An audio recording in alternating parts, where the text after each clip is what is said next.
हाँ जी, class 10th वाले क्या हालचाल। इंग्लिश का पेपर कैसा रहा?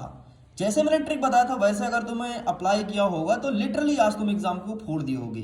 और जो मैं बताया था वो बहुत सारे क्वेश्चंस आपके एग्जाम में हूबहू देखने को मिला है। जो मेरे ऊपर भरोसा करके गया था, मेरे वीडियोस को फुल टाइम वॉच किया था, आज उसका एग्जाम बहुत ही अच्छा गया होगा। आइए इस वीडियो में हम देख लेते हैं कि जो हमारा क्वेश्चन पेपर उसका सही आंसर क्या होगा और आपने क्या आंसर टिक करके आया है। आप अपना मैच भी कर लीजिएगा और मुझे कमेंट करके ये जरूर बताना कि कैसा रहा इंग्लिश का पेपर, कितने नंबर आज आपके आने वाले हैं। तो अगर मैं इंग्लिश के पेपर की बात करूं तो कुछ इस प्रकार से हमारा पेपर था। ठीक है, देख सकते हो। सबसे पहले सेक्शन नंबर ए जिसमें रहेगा रीडिंग स्किल्स एंड आगे बढ़ते हैं। इस प्रकार से क्वेश्चन था। एंड अब इसके बाद आएगा नेक्स्ट हमारा सेक्शन नंबर बी जिसमें रहेगा राइटिंग स्किल्स। इसका भी मैंने ट्रिक बताया था। एंड नेक्स्ट आएगा सेक्शन नंबर सी। देख लो, बोला था ना एएनडी वाला क्वेश्चन आएगा, आ गया ना। मैंने बोला था ना डिग्री वाला क्वेश्चन आएगा, पॉजिटिव कंपेरेटिव एंड सुपरलेटिव। ये देखो ये भी आ गया। देखो मैंने बोला था ना बिकॉज वाला क्वेश्चन आएगा, ये भी आ गया। इफ और अनलेस वाला बताया था ना, ये भी आ गया। तो ये सारे क्वेश्चंस देखने को मिला जो कि मैंने पढ़ाया था। अब याद करो, चेंज इन नेगेटिव बोला था वो आ गया, सो दैट आ गया, हु वाला आ गया। ठीक है, एंड नेक्स्ट देखो रीअरेंज वाला भी बताया था, रीअरेंज वाला भी आ गया। तो एंड देखो याद करो वॉइस वाला क्वेश्चन था तो वॉइस वाला भी आ गया है। तो ये सब क्वेश्चन सिलेक्टेड रहते हैं यार, और जो बताते हैं वहां से बहुत सारे क्वेश्चन देखने को मिलता है। तो खैर अब हम फटाफट देखते हैं इसका 100% करेक्ट आंसर क्या होगा। अच्छा, पहले ये पैसेज को ध्यान से देख लो। लेकिन हमने बताया था कि हमें पैसेज पढ़ना नहीं है, हमें सीधे अपने क्वेश्चन को पढ़ना है एंड हम देखेंगे क्वेश्चन का सही आंसर।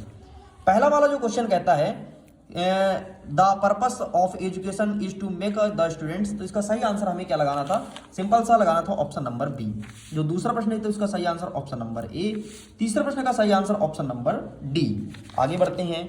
जो हमारा चौथा प्रश्न था इसका सही answer option number B. And जो पांचवा प्रश्न है इसका सही आंसर ऑप्शन नंबर ए लगाना था।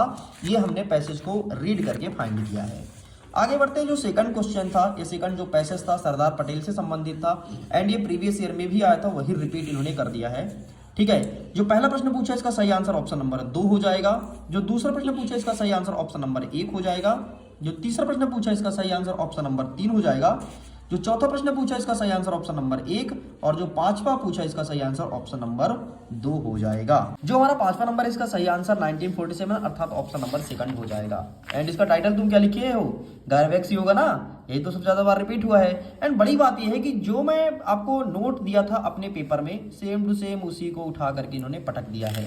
देख ले भाई, बुक बैंक भी आ गया, सिस्टर मैरिज सेरेमनी भी आ गया, सिस्टर और ब्रदर का मैंने बूस्टर डोज बताया था वो आ गया, पेपर में बताया था। ठीक है, फेवरेट फेस्टिवल है ना, मैंने लिखा था एन इंडियन फेस्टिवल, यहाँ पर फेवरेट फेस्टिवल लिख दिया, कोई दिक्कत नहीं, क्वेश्चन तो सेम है।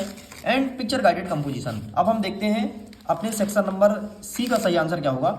जो पहला प्रश्न है इसका सही आंसर हमें मूव से लिखना था।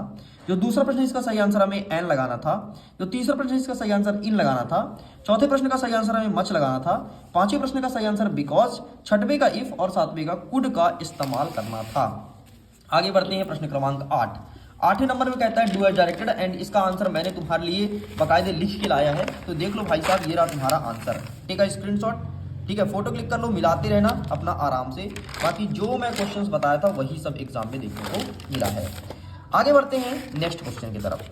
सेक्शन नंबर डी में क्या कहता है? Text book. टेक्स्ट बुक में रहता है क्वेश्चन नंबर 9। जो क्वेश्चन नंबर 9 कहता है चूज द करेक्ट आंसर। ठीक है, ये क्वेश्चंस हैं तो इसका पहले का सही आंसर ऑप्शन नंबर सी, दूसरे का सही आंसर हमें लगाना था ऑप्शन नंबर ए, तीसरे का सही आंसर ऑप्शन नंबर सी और चौथे का option number D is correct answer. आगे बढ़ता है फिर से प्रश्न क्रमांक 10। Read the following extract calculate answer the questions. इसको पढ़ना था और प्रश्न का उत्तर देना था। तो पढ़ने का काम तो आप लोग को करना था। मैंने पहले बोला था कि एग्जाम में ज्यादा पढ़ना नहीं है, सीधे आंसर को टिक करना है। तो पहले का सही आंसर ऑप्शन नंबर ए, दूसरे का सही आंसर ऑप्शन नंबर डी, तीसरे का सही answer option number D monthly हो जाएगा। एंड इसका इट्स सिंपल, पहले का आंसर ए, दूसरे का बी, तीसरे का सी, ए बी सी करना था तुमको। खत्म भाई। इस प्रकार से हमारा पेपर था। कैसा गया पेपर कमेंट सेक्शन में लिखना जरूर। और अब हम जल्दी मिलेंगे एसएसटी के साथ। एसएसटी की बेहतरीन तैयारी करेंगे ताकि जिस प्रकार से हमने इंग्लिश में फोड़ा, हिंदी में, गणित में, सॉरी ये इंग्लिश, हिंदी, मैथमेटिक्स, साइंस सब में फोड़ा है, एसएसटी की बारी है। और एसएसटी तो मेरा फेवरेट सब्जेक्ट है, तो लिटरली इसमें बहुत ही अच्छा करने वाले हैं। तो फटाफट मिला लीजिए और टॉपर सीरीज वर्ष 2026 से जुड़ना जरूर। कूपन कोड यूज करना टॉप 10 अगर आपको बोर्ड एग्जाम में तबाही मचाना है तो। Thank you.